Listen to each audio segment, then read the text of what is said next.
భారత రాష్ట్ర సమితి అధ్యక్షుడు, తెలంగాణ ప్రధాన ప్రతిపక్ష నేత కేసీఆర్ తన ఆట తిరిగి మొదలుపెట్టారా?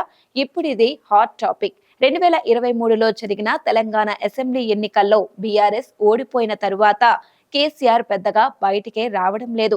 అసెంబ్లీ సమావేశాలకు కూడా ఆయన హాజరు కాలేదు. తన సొంత నియోజకవర్గం గజ్వేల్ పరిధిలోని ఎర్రవల్లి ఫామ్ హౌస్ లో చాలా కాలం పాటు విశ్రాంతి తీసుకున్న కేసీఆర్ ఇటీవలే తిరిగి యాక్టివ్ అయ్యారు. అసెంబ్లీ బడ్జెట్ సమావేశాలకు ఆయన హాజరయ్యారు. అసెంబ్లీలో ఆయనకు పటాన్చెరు ఎమ్మెల్యే గూడెం మహిపాల్ రెడ్డి కలిశారు. కేసీఆర్ ఆశీస్సులను మహిపాల్ రెడ్డి తీసుకున్నారు. ఈ దృశ్యాన్ని చూసినంతనే కేసీఆర్ తిరిగి తన వ్యూహాలను పదును పెట్టారన్న వాదనలు మొదలయ్యాయి. గత అసెంబ్లీ ఎన్నికల్లో మహిపాల్ రెడ్డి బీఆర్ఎస్ టికెట్ పైనే పటాన్చెరు నుంచి పోటీ చేసి ఎమ్మెల్యేగా గెలిచారు. అయితే ఎన్నికల్లో కాంగ్రెస్ పార్టీ విజయం సాధించి అధికారం చేజిక్కించుకోవడంతో ఆయన కాంగ్రెస్ వైపు మొగ్గు చూపారు.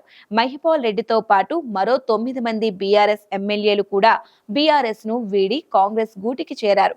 వీరంతా బీఆర్ఎస్ కు రాజీనామా చేయకుండానే కాంగ్రెస్ లో అనధికారికంగా కొనసాగుతున్నారు. వీరిపై అనర్హత వేటు వేయాలంటూ బీఆర్ఎస్ సర్వోన్నత న్యాయస్థానం సుప్రీంకోర్టులో పోరాటం చేస్తోంది.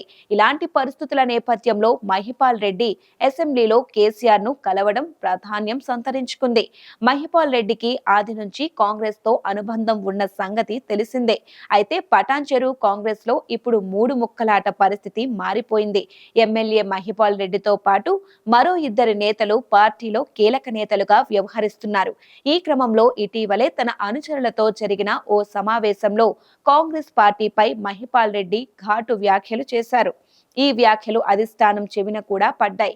ఫలితంగా మహిపాల్ రెడ్డిపై చర్యలు దిశగాను కాంగ్రెస్ సాగుతోందన్న వార్తలు వినిపిస్తున్నాయి. దీంతో మహిపాల్ రెడ్డికి కేసీఆర్ కబురు పెట్టారని, దీంతోనే అందరి ముందే కేసీఆర్ వద్దకు వచ్చిన మహిపాల్ రెడ్డి ఆయన ఆశీర్వాదం తీసుకున్నారన్న దిశగా విశ్లేషణలు సాగుతున్నాయి. మహిపాల్ రెడ్డి తిరిగి బీఆర్ఎస్ గూటికి చేరితే కేసీఆర్ ఆట నిజంగానే మొదలైందని చెప్పక తప్పదు.